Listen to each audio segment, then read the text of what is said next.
This is section 4.7, medians, altitudes, and perpendicular bisectors. So we begin this section with a couple of definitions. Three things that we have not talked about yet in this class. First, a median. A median of a triangle is a segment from a vertex to the midpoint of the opposite side. So every triangle has three vertices, so every triangle has three medians. Median goes from the vertex to the midpoint of the opposite side. It's that segment there. Okay, there would be another median that goes from B to the midpoint of AC, and another median that goes from C to the midpoint of AB. I've only drawn one of those medians, the one that goes from A to the midpoint of BC. And I know it's the midpoint because I indicated with these hash marks that BM is congruent to MC. So median goes from one vertex to the midpoint of the opposite side. An altitude of a triangle is the perpendicular segment from a vertex to the line that contains the opposite side.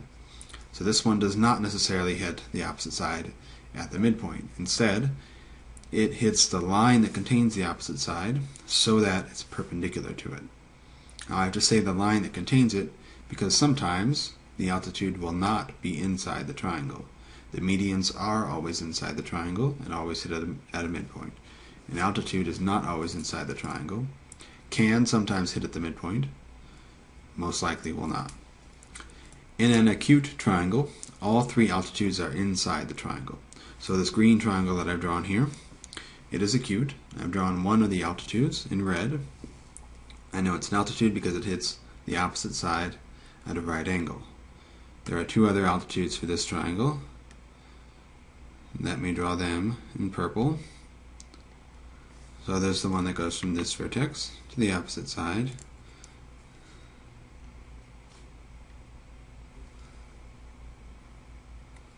Hold on.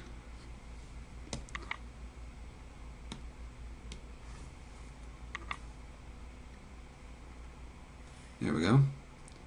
And it hits it at a right angle. And then there's the one that goes from this vertex to the opposite side and hits it at a right angle. So every triangle has three vertices, so it has three altitudes. In an acute triangle, all three of those altitudes are inside the triangle. In a right triangle, two of the altitudes are actually sides of the triangle itself, because those make right angles with the opposite side. For example, EF and FG are altitudes of triangle EFG, because EF is the segment from vertex E to side GF that is perpendicular to it. GF is the segment from point G to the side EF that is perpendicular to it. Now there's another altitude that goes from F to the opposite side and is perpendicular to that. And that one is boring because it's just inside the triangle, like they were on acute triangles. So in a right triangle, two of the altitudes are sides of the triangle. The third altitude is inside the triangle. Our other option for a triangle, if it's not going to be acute or right, is that it is obtuse. And obtuse triangles are where everything goes haywire. In an obtuse triangle, two of the altitudes are completely outside the triangle. Why is that the case? Well, let me take vertex L here. And I'm going to draw a line from L that's perpendicular to the line that contains Kn. I can't make it perpendicular to the side Kn because it's not going to make a right angle if I draw it from L down to Kn inside the triangle. So if it's going to be perpendicular, it's got to be all the way out here.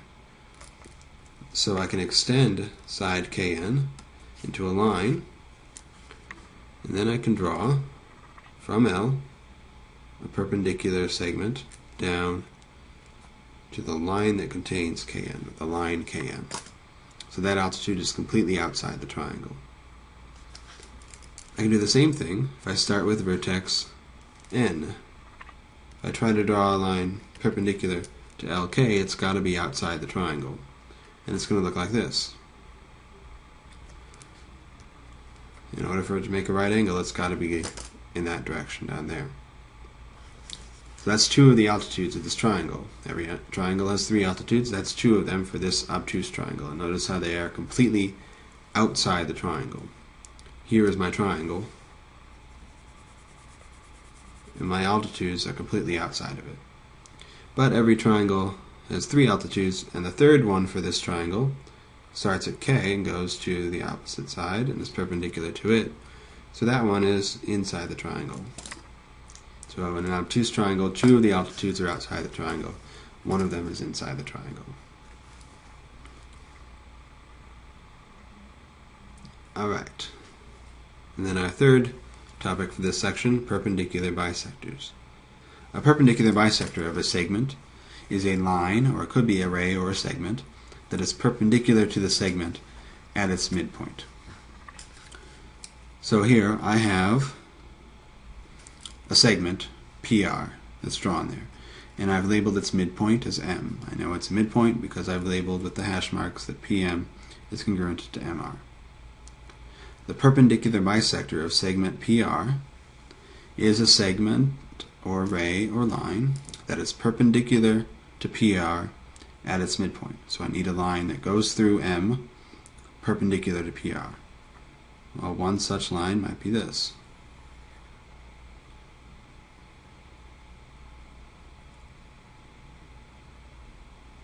That looks roughly perpendicular.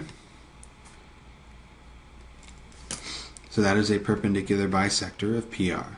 Now how many are there? In a certain plane, there is only one perpendicular bisector.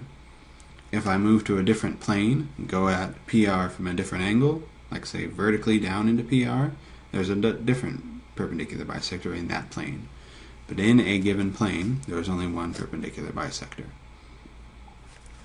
So the perpendicular bisector hits it at the midpoint, which is what makes it bisect it, cut it into 2 equal pieces, since it's at the midpoint, and it hits it at a right angle. Alright, now we have 4 theorems about these concepts. And these 4 theorems we will be proving in class, in groups. So I'm just going to go over them and give you a brief illustration of what they say. First, if a point lies on the perpendicular bisector of a segment, then the point is equidistant from the endpoints of the segment. So I've got my segment BC. I've labeled its midpoint as M. And I've drawn the perpendicular bisector that goes down through M, makes a right angle, so I know it's perpendicular. This says if a point lies on the perpendicular bisector, so I've got a point that lies on the perpendicular bisector, I called it P, then that point is equidistant from the endpoints of the segment. Equidistant means it's the same distance. So this says P is the same distance from B as it is from C. So if I were to draw in those distances, those segments from P to B and from P to C, according to this theorem, those two need to be the same. And we can get a sense from this picture of why this lies in this chapter on congruent triangles, because we would be using congruent triangles to prove it, and you will be doing that in class. Now, turns out that the converse of this theorem is also true, and that's our next theorem. If a point is equidistant from the endpoints of a segment, then the point lies on the perpendicular bisector of the segment. So I've got my segment EF, I've got my point P that I know is equidistant from E and F, because the segment that goes from P to E equals the segment that goes from P to F. So P is the same distance from E as it is from F. According to this theorem, since I've now satisfied the hypothesis, I have a point that's equidistant from the endpoints of a segment, then the conclusion is that point lies on the perpendicular bisector of the segment. So if I were to draw in the perpendicular bisector, if I were to find the midpoint, I can call it M for midpoint, and I were to draw in that perpendicular bisector, I would have to go through P.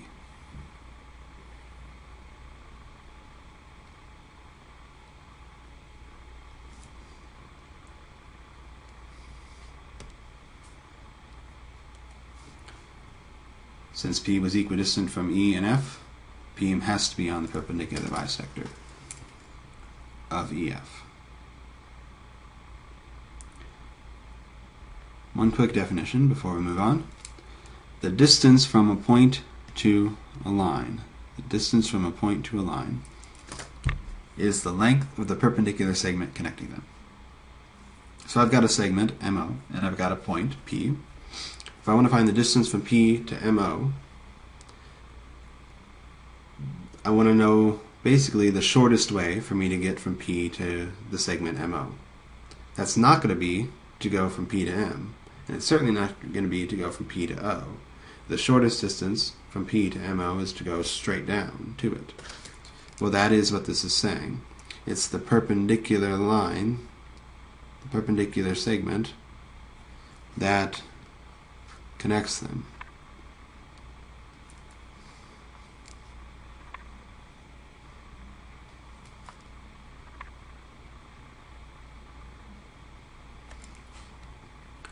So if I draw on that perpendicular segment, that's the shortest distance from P to MO. So that is what we call the distance.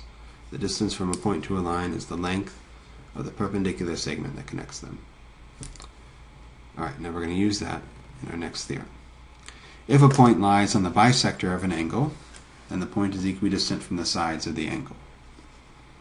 So this is analogous to our two previous theorems that dealt with segments and bisectors of segments. This time we're talking about bisectors of angles. If a point, like my point P here, lies on the bisector of an angle, then the point is equidistant from the sides of the angle. So it means it's the same distance from side BA as it is from side BC.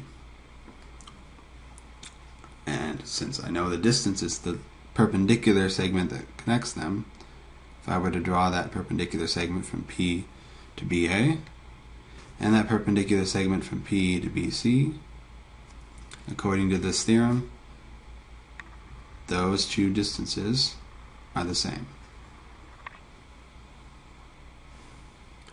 And again, you can get a sense of why this is in this chapter, because this picture just created two triangles. And if I can show those triangles are congruent, then I can prove this theorem. And you'll be doing that in class. And it turns out that the converse of this theorem is also true. If a point is equidistant from the sides of an angle, then the point lies on the bisector of the angle. So I've indicated here that P is equidistant from side BA and side BC, because the distance from P to X is equal to the distance from P to Y. Then according to this theorem, P lies on the bisector of the angle. So if I were to draw in the bisector of angle ABC, P is going to lie on that, and it does. Again, we will use congruent triangles to prove that.